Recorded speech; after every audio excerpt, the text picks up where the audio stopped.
Texto da Palavra de Deus em Romanos, capítulo 15, verso 30, declara: Palavras de Paulo aqui: Rogo-vos, irmãos, por nosso Senhor Jesus Cristo e pelo amor do Espírito, que combatais comigo nas vossas orações por mim a Deus. Então aqui fala da importância da união entre os irmãos. O combate também se dá, o bom combate da fé através das orações. E esse é mais um dos textos que temos na Bíblia, colocando as três pessoas da divindade aqui expostas. Então, gostaria de trazer algo inicial aqui para tratarmos.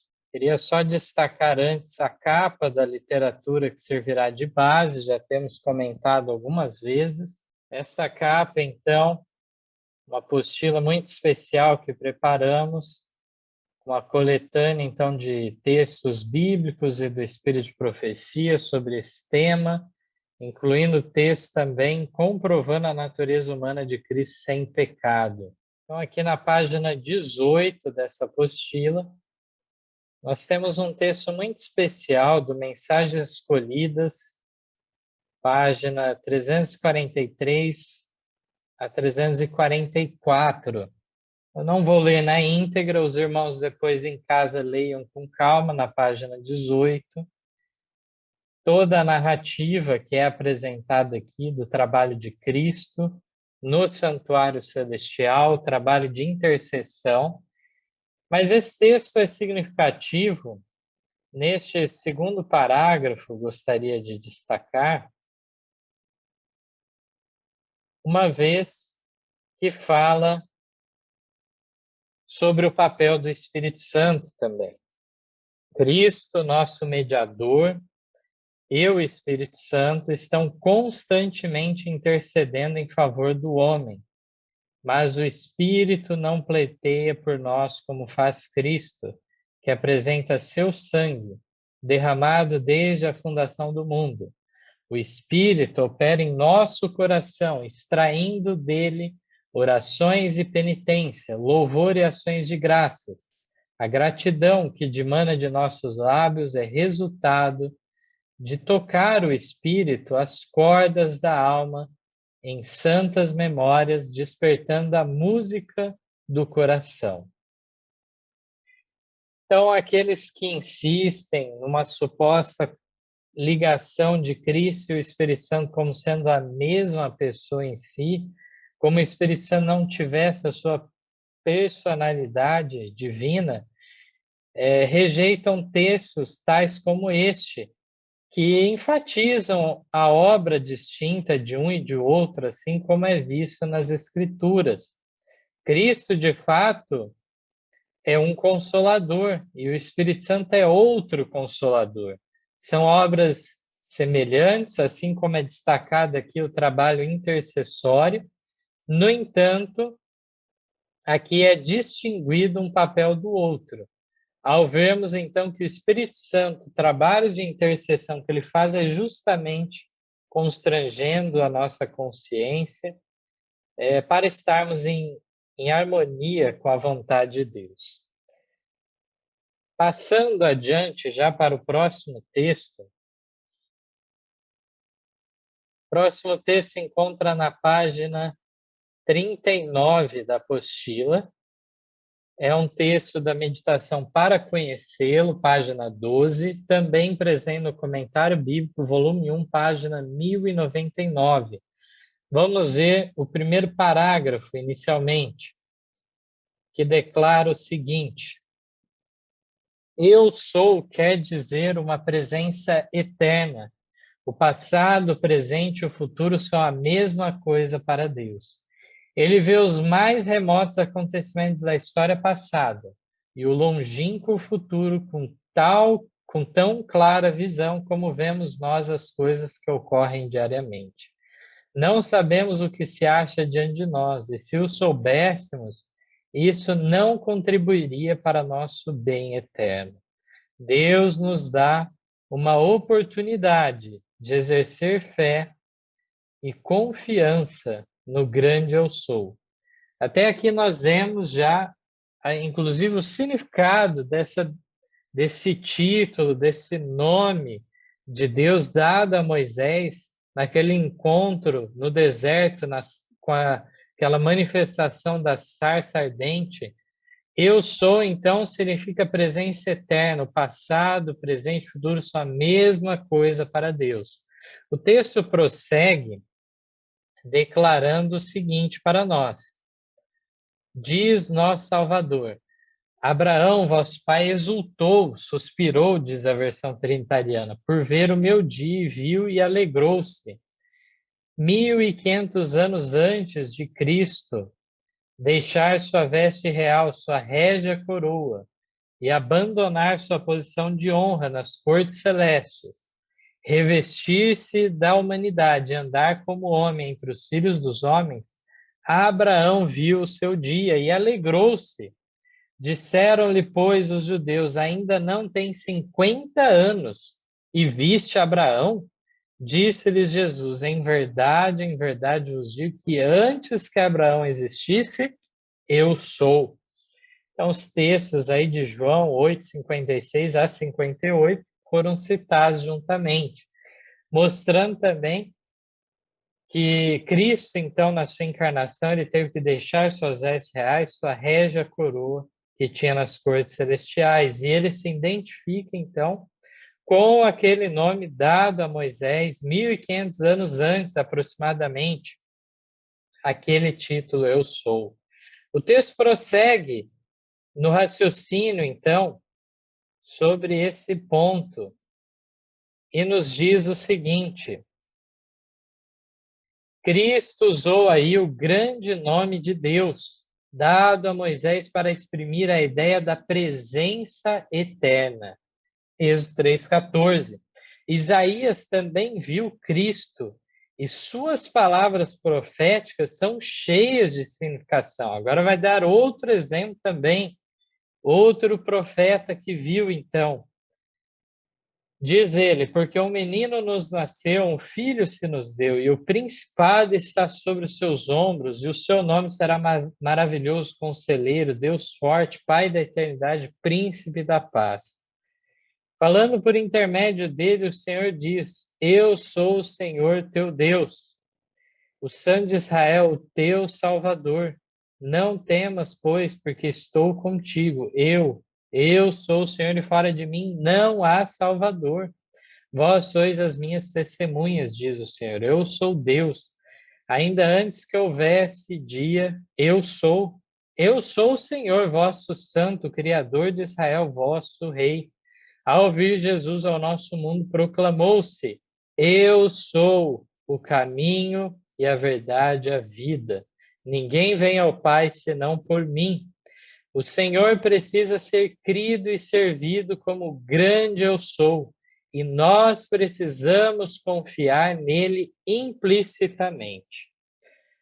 Então, eu queria destacar aqui que, inclusive, esse texto de Isaías 43, que é relatado várias vezes chamando Eu sou o Senhor, se fôssemos ler, então, no original hebraico, haveria o tetragrama do nome de Deus, então.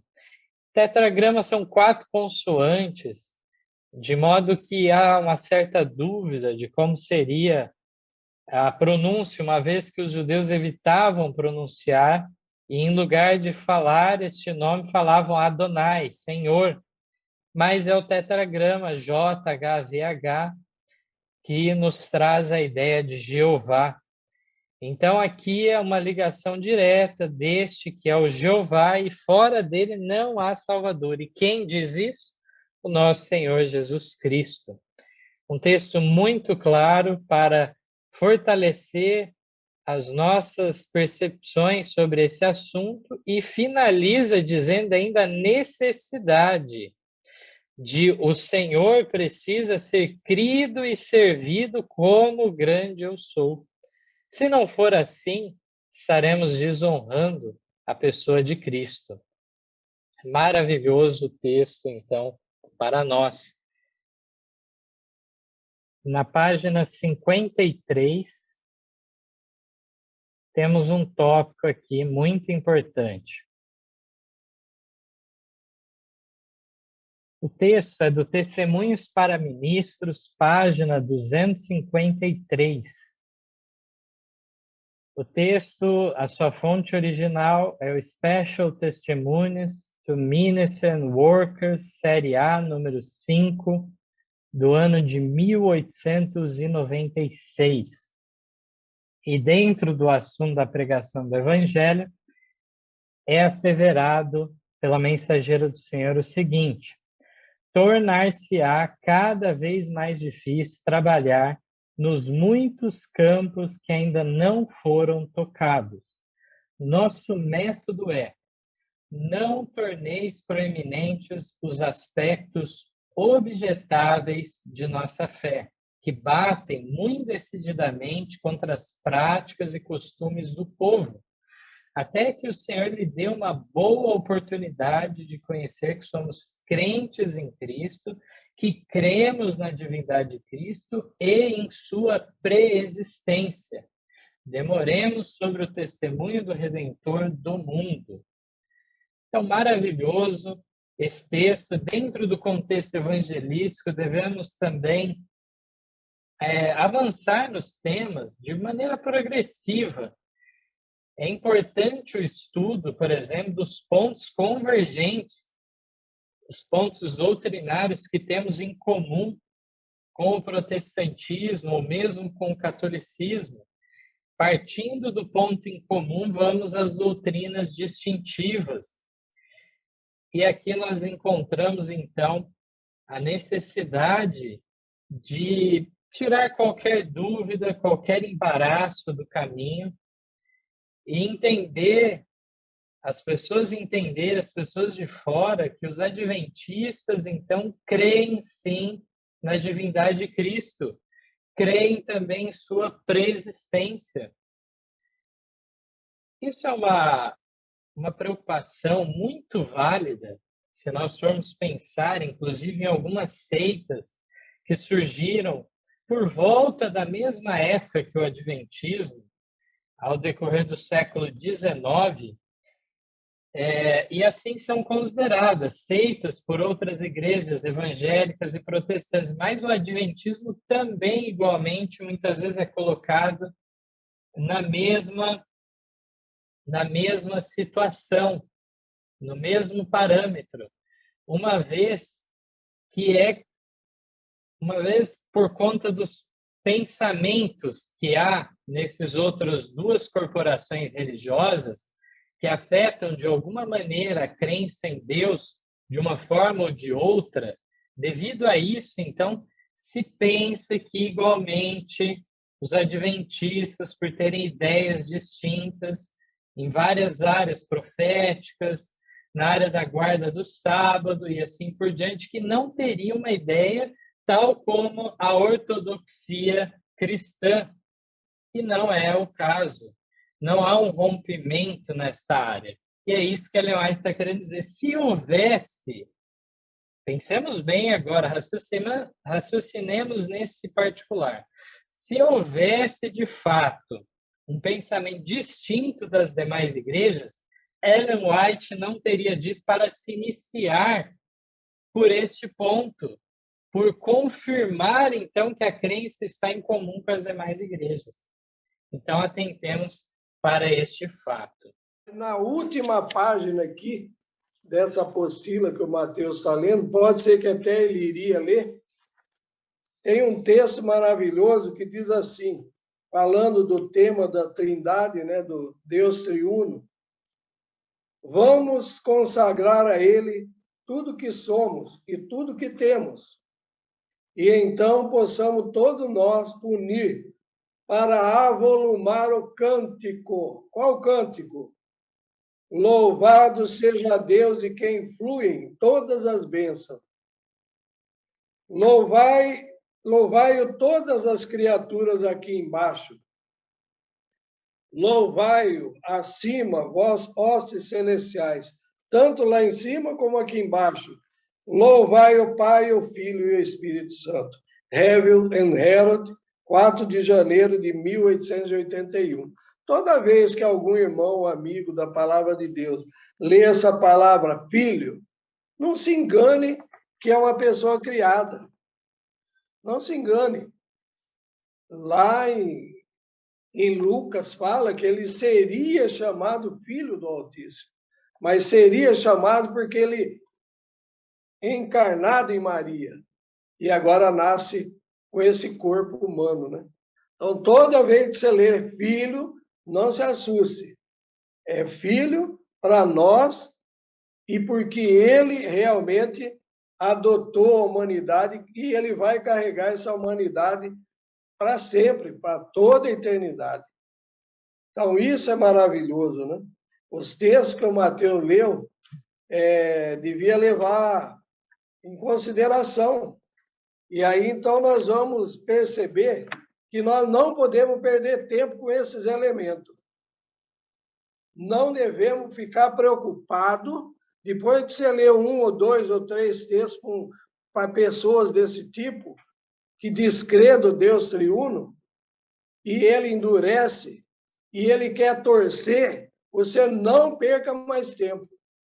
Não fica dando almoço, comida, janta, lanchinho. Esquece. Não deixa ele pôr o preguinho. Os irmãos conhecem a história do preguinho, né? Então, é essa daí. O preguinho é muito fácil. A gente pode até relembrar agora, né? O diabo chega numa casa, é uma alegoria, e fala, então, que queria deixar uma capa ali. Mas a capa era muito fétida. O homem falou, não, aqui você não entra, né? Aí depois ele teimou, falou, então deixa eu pelo menos pôr um preguinho na parede. Ah, mas é só isso, só isso. Aí tá bom, se for só um prego, tá bom. Aí ele pôs o prego e falou, esse prego é meu, esse prego é seu. Tá bom, então. Aí ele pendurou a capa mal cheirosa dentro da casa. Ele falou, olha, estou pendurando no meu prego. É assim que o Satanás entra na sua casa, entra no nosso coração, de uma maneira muito disfarçada. Ele é o rei da mentira, né? O chefe dos mentirosos, e ele tem uma capacidade muito grande. Na mesma página 54, aliás, 53, temos aqui 2 textos bíblicos muito interessantes também, que muitas vezes não são lembrados, né, quando estudado esse assunto. O primeiro, João 20, 28, naquele momento da ressurreição de Cristo e o aparecimento aos discípulos, e inclusive para Tomé. E Tomé respondeu e disse-lhe, Senhor meu e Deus meu. Então, claro, o próprio título Senhor, Kyrios, em grego, que é muitas vezes utilizado no Novo Testamento, já é sim uma comprovação em relação à divindade de Cristo, mas o texto também designa ele como Deus. E em Lucas 1, 41 a 43, este encontro, né, de Isabel e Maria é maravilhoso. As palavras inspiradas pelo Espírito Santo que Isabel declara naquele momento. Diz que aconteceu que, ao ouvir Isabel a saudação de Maria, a criancinha saltou no seu ventre.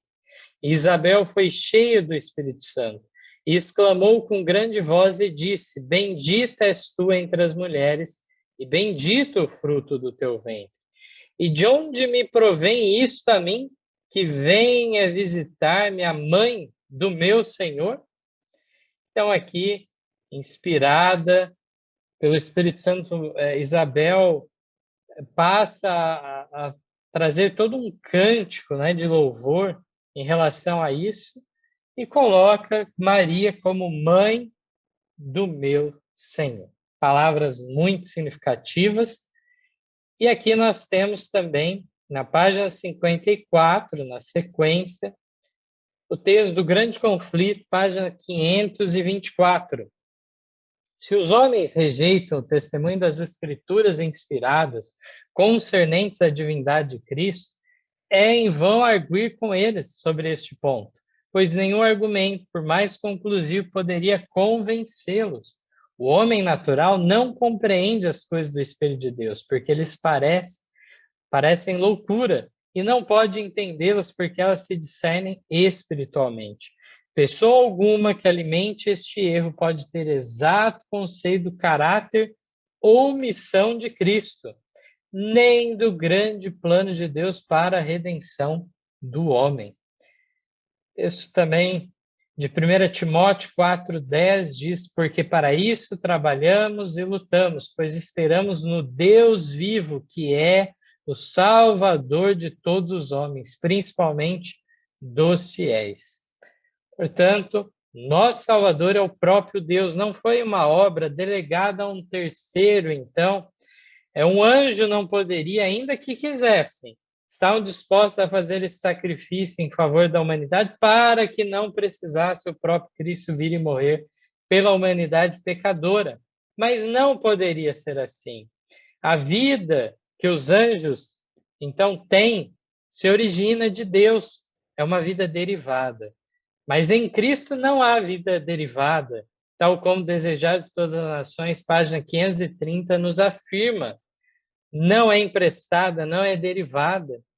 Tem vida em si mesmo e por isso pôde dá-la e tomá-la de volta. Aqui vemos que é este Deus, o legislador da lei, o criador desta lei, o criador do ser humano, que teve que vir e pagar essa pena pela transgressão dessa lei eterna. Aqui o texto nos afirma, irmãos, que aqueles que não compreendem corretamente este assunto da divindade de Cristo sequer compreenderam a missão de Cristo, sequer compreenderam o plano da redenção em favor do resgate da humanidade.